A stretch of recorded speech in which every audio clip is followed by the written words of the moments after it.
Alhamdulillah pada sore ini kita bisa melakukan lagi nih webinar. Nah, ini tema yang akan kita bahas ini karena memang banyak permintaan dari Sobat Etik. Jadi Ilham menyanggupi keinginan Sobat Etik sehingga kita adakan tentang generasi sandwich. Selama ini memang Etik sudah banyak berusaha melakukan edukasi mental illness. Salah satunya adalah kita waktu itu mengadakan lomba-lomba ya, Ilham ya, lomba gambar, lomba video.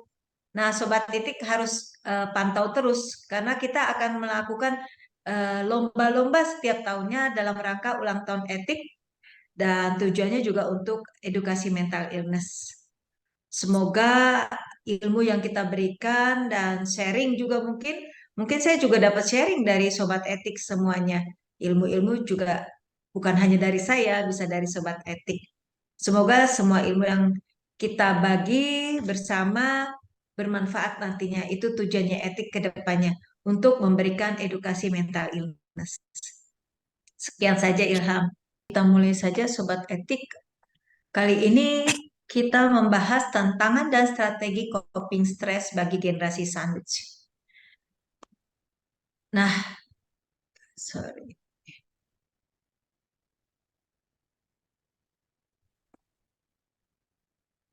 sebentar ya. Oke, Eh, biasanya pada generasi sandwich itu terjadi konflik peran, ya.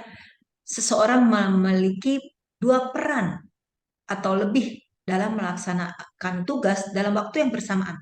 Sulit melaksanakan keduanya secara optimal. Misalkan satu waktu yang sama dia akan mengurus anaknya mau sekolah nyiapin makanan, dia juga ngurus dirinya mau ke kantor. Satu saat dapat telepon bahwa mertuanya jatuh dari kamar mandi. Nah, ini yang terjadi pada generasi sandwich. Biasanya ketidakmampuan dalam menjalankan peran tersebut dengan baik dapat berdampak negatif kepada individu dan kemampuan sosial mereka. Generasi sandwich ini mempunyai berbagai tuntutan peran yang seringkali bertentangan dan mengganggu kehidupan sosial, kemampuan Lagi. mereka berfungsi dengan baik, Taruh di dapur kan? dan berdampak pada masalah mental. Apa itu generasi sandwich? Mungkin Ilham sebagian mesti di mute ya, jadi nggak distorsi ya. Ya, Ya, sudah apa Kak, itu sudah. generasi generasi sandwich? Pertama kali seorang profesor di Amerika tahun 1981 mengatakan generasi sandwich adalah istilah generasi orang dewasa yang harus menanggung tiga generasi sekaligus. Orang tuanya atau mertuanya, dirinya sendiri, dan generasi ketiga, anaknya, dalam waktu yang bersamaan. Dari berbagai penelitian, terdapat batasan usia awalnya yang mengacu pada perempuan biasanya. Di usia dewasa madya berkisar 45 sampai 65 tahun. Nah, ini mungkin sesuai nih dengan usia saya. Seiring berjalannya waktu, penelitian tidak lagi membatasi usia atau gender. Klasifikasi generasi sandwich diterapkan adalah jika seseorang di atas 18 tahun memiliki tanggung jawab peran sebagai manusia dewasa yang merawat mertuanya, dirinya, atau adik-adiknya. Jadi dia tertindih gitu, terhimpit di antara tiga generasi. Jenis-jenis generasi sandwich itu ada yang tradisional sandwich generation, grandparent, jadi mereka yang berada di antara orang tua lansia membutuhkan perawatan dan anak dia sendiri. Club sandwich parent biasanya dialami orang-orang yang berumur 40-60 tahun. Mereka yang masih memiliki orang tua untuk diasuh, juga memiliki anak, mungkin juga memiliki cucu sebagai pertanggungannya. Ada juga open face sandwich. Mereka yang siapapun yang terlibat mengasuh lansia dirinya dan mungkin di bawah umurnya. Nah, kategori generasi sandwich itu tadi ada bermacam-macam. Yang klub sandwich itu melibatkan orang tua dewasa berusia 50-60 tahun, berada di antara orang tua yang sudah tua, anak-anak, cucu mereka, atau dewasa muda yang berusia 30-40 tahun memiliki tanggung jawab terhadap anak-anak kecil atau adik-adiknya, sementara orang tua dan neneknya juga harus menjadi tanggung jawabnya. Sedangkan yang open face sandwich itu melibatkan siapapun yang memberikan pengasuhan, dukungan kepada orang yang sudah berumur dan generasi di bawahnya. Di Indonesia sendiri, generasi sandwich itu bertambah banyak ya, karena angka harapan hidup di lansia yang lanjut usia itu makin meningkat. Jadi dulu para orang tua kita di 65, 70 sudah pass away ya, sudah meninggal. Tapi sekarang cukup meningkat 85, 80, bahkan pasien saya ada yang 91 ya. Jadi cukup banyak eh, peningkatan usia lanjut ya, sehingga banyak anak yang merawat mereka. Nah, di Indonesia sendiri itu masih terkait dengan culture, penghargaan, penghormatan terhadap orang tua, sehingga jarang seperti di luar negeri yang diberikan eh, pemisahan orang tuanya, mereka kirim ke panti jompo atau panti werda. Sandwich generation di Indonesia eh, bukan hanya finansial ya, dia menanggung finansial terhadap orang tua dan anak-anaknya, tapi juga mereka memberikan tenaga, emosi cukup luas. Tapi biasanya sandwich generation itu yang utama adalah masalah finansial. Biasanya keluarga yang tidak mempunyai kemampuan lebih sehingga dia harus menanggung biaya orang tua dan generasi di bawahnya. Perbedaan laki perempuan, sebenarnya ada perbedaan. Perempuan cenderung mendukung orang tua mereka secara emosional dalam tugas sehari-hari. Biasanya ibu rumah tangga yang tidak bekerja, dia juga memberikan pelayanan secara emosional, melayani secara fisik, membantu orang tuanya mandi, makan, berjalan-jalan, atau kalau yang laki itu membantu secara finansial, istri-istri mereka yang membantu secara emosional. 75% perempuan generasi sandwich merawat orang tua di usia lanjut dan anak-anaknya, termasuk juga cucu mereka. Nanti ada contoh kasus pasien saya, dia bukan hanya merawat anaknya, bahkan sekarang mau ngomong cucunya. Tantangannya terhadap generasi sandwich dan merupakan stres mengurus anak dan orang tua secara bersamaan, merupakan tekanan dan kelelahan emosi fisik yang sangat besar. Coba bisa dibayangkan pagi-pagi harus merawat anaknya, dirinya yang mau kerja atau suami, bahkan orang tuanya yang tinggal bersamaan. Itu merupakan kelelahan fisik yang utama, juga emosional karena terjadi ketidakseimbangan peran. Dia tanggung jawab sebagai anak, sebagai orang tua. Yang satu anaknya tidak nurut, terjadi argumen. Orang tuanya juga berselisih paham, terjadi argumen, sehingga kelelahan sekali pada emosinya. Perasaan yang tidak mampu, merasa tidak cukup baik melayani semua dalam peran yang berbeda. Sebagai orang tua, sebagai anak, dan mungkin juga untuk dirinya sendiri, jati dirinya mungkin bahkan hilang. Keterbatasan waktu biasanya menyisihkan waktu tidak cukup untuk keluarga, pekerjaan dirinya sendiri pada generasi sandwich. Konflik peran dan harapan. Ya, dia sebagai ibu, peran sebagai ibu misalkan atau orang tua, konflik, anak tidak nurut.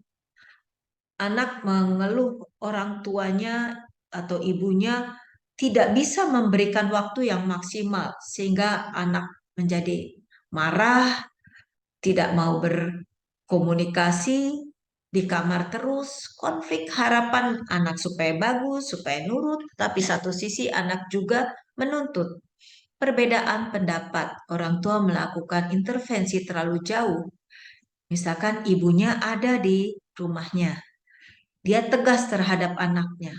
Ibunya menentang, kamu jangan keras-keras sama anak. Anak itu harus dilunakkan. Nah, ini konflik peran sebagai orang tua.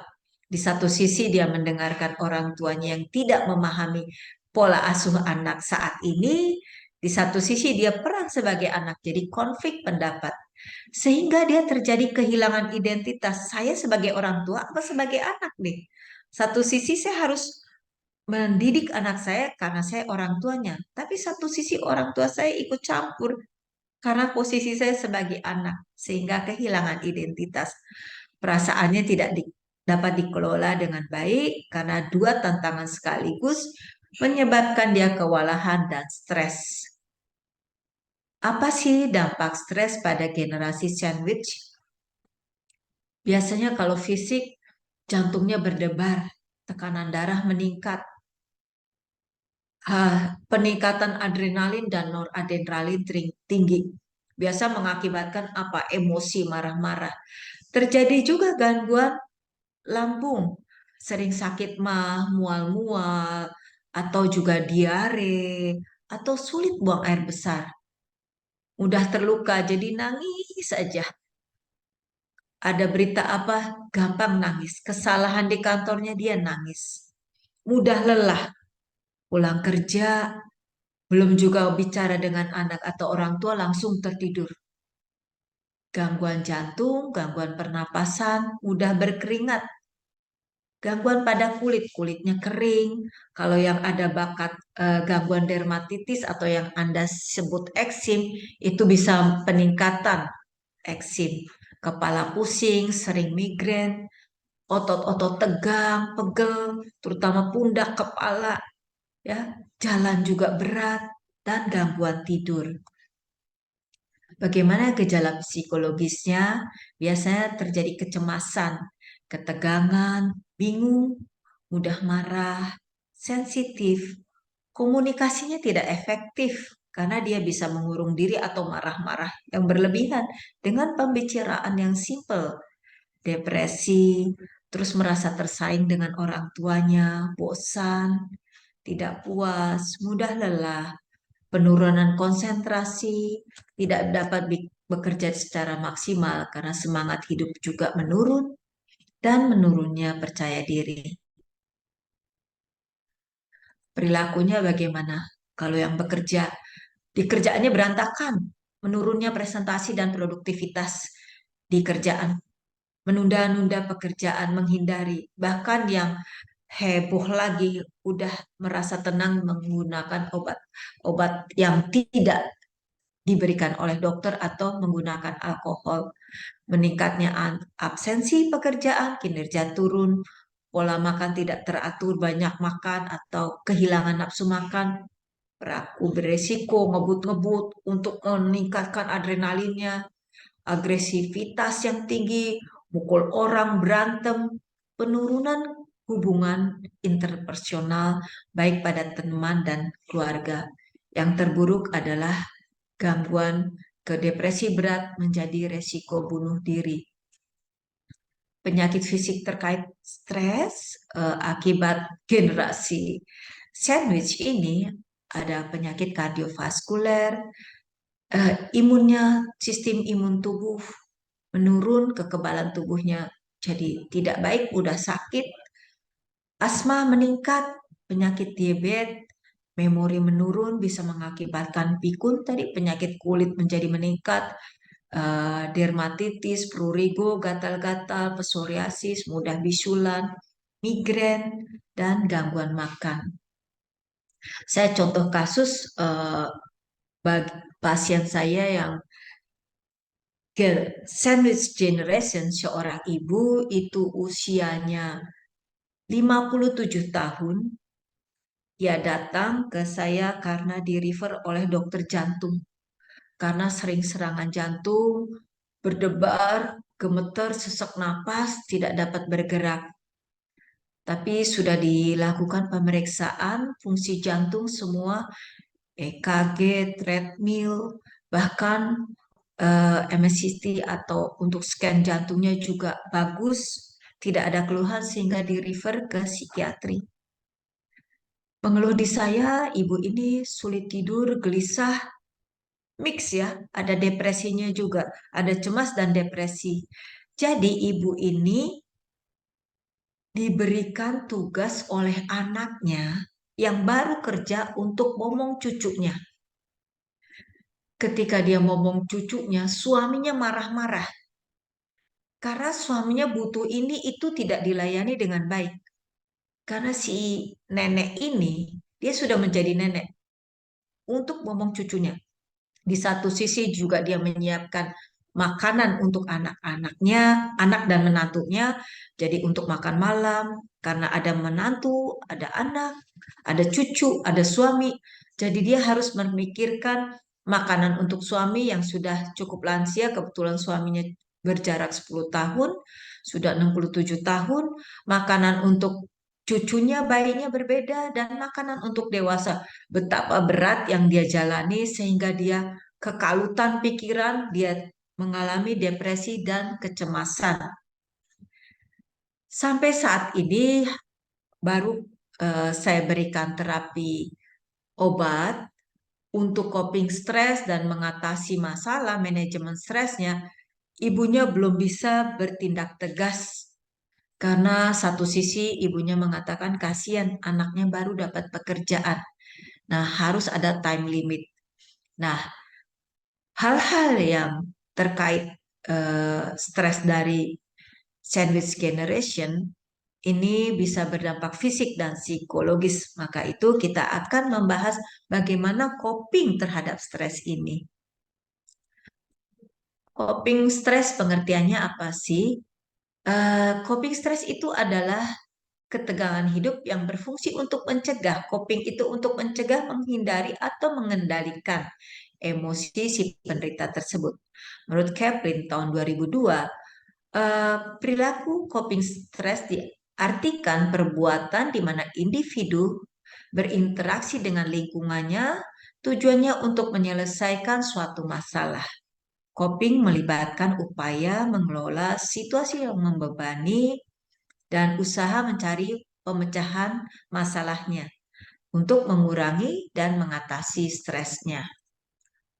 Coping adalah segala usaha individu mengatur tuntutan lingkungan, segala konflik yang muncul, mengurangi ketidaksesuaian, kesenjangan persepsi antara tuntutan situasi yang baik berasal dari individu maupun lingkungan, dan sumber daya yang mereka gunakan dalam menghadapi stres.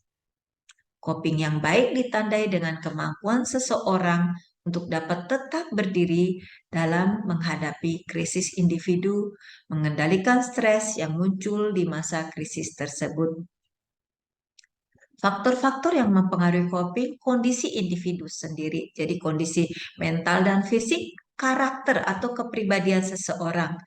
Sosial kognitif, kemampuan, jadi ada faktor pendidikan, apakah sekolah SD, SMA, kuliah, ini mempengaruhi strategi dalam melakukan coping.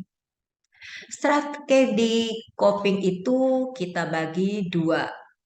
Problem fokus. Problem fokus itu strategi coping mengurangi stresor, mempelajari hal yang baru, yaitu sebuah keterampilan yang baru untuk mengatasi, mengubah situasi keadaan, misalkan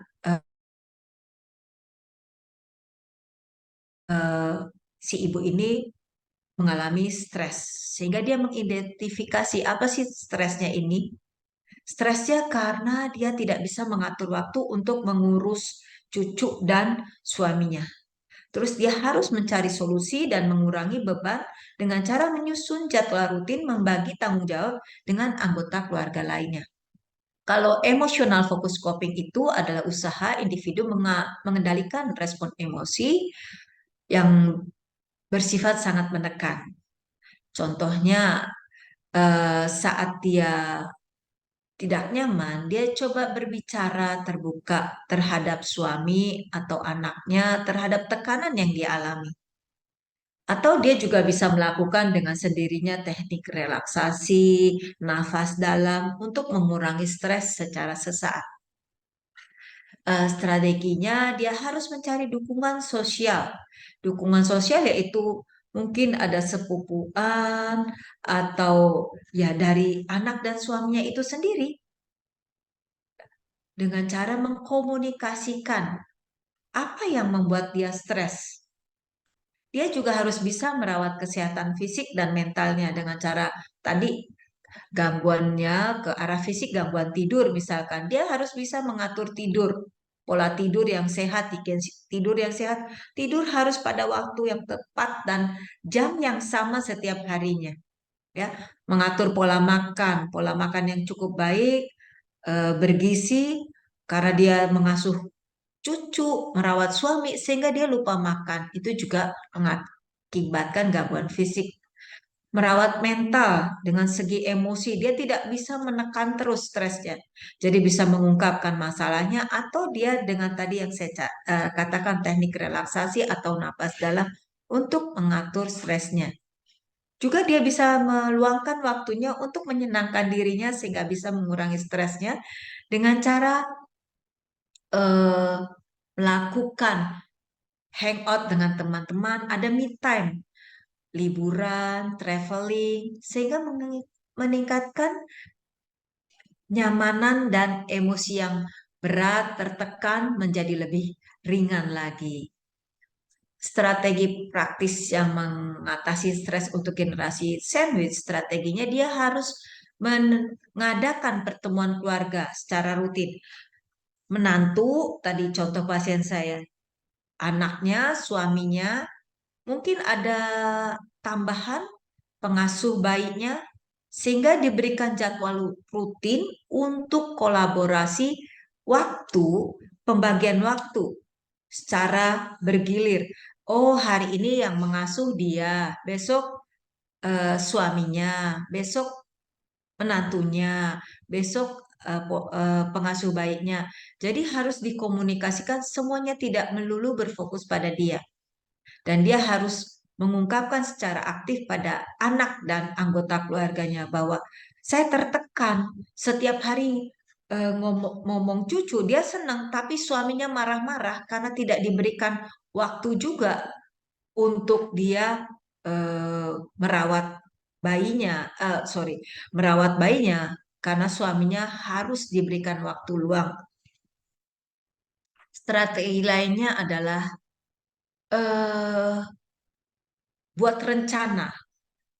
Mungkin secara finansial kalau ada, dia tambahkan pengasuhnya, caregiver. Beri pengasuh untuk khusus bayi, khusus untuk dia dan suaminya. Sehingga dia tidak keteteran mengurus kebutuhan suami dan dirinya. Prioritaskan keseimbangan finansial. Dah, biasanya untuk generasi sandwich ini, anak-anak yang baru bekerja, biaya untuk pendidikan cucunya belum bisa, sehingga dia harus menyokong biaya untuk dirinya dan suaminya, dia juga yang mengeluarkan. Nah, ini harus dihitung secara finansial. Jangan ragu mencari bantuan ya. Mungkin ya tadi saya bilang eh, kalau anak yang merawat orang tua, dia bekerja secara full, sedangkan dia juga harus merawat anaknya, mungkin bisa dikomunikasikan dengan orang tuanya apakah memilih diberikan caregiver atau dimasukkan ke panti sosial lansia atau kita sebut panti Werda. Oke, demikian saja Ilham. Mungkin sekilas singkat aja kita bisa berfokus pada tanya jawab selanjutnya.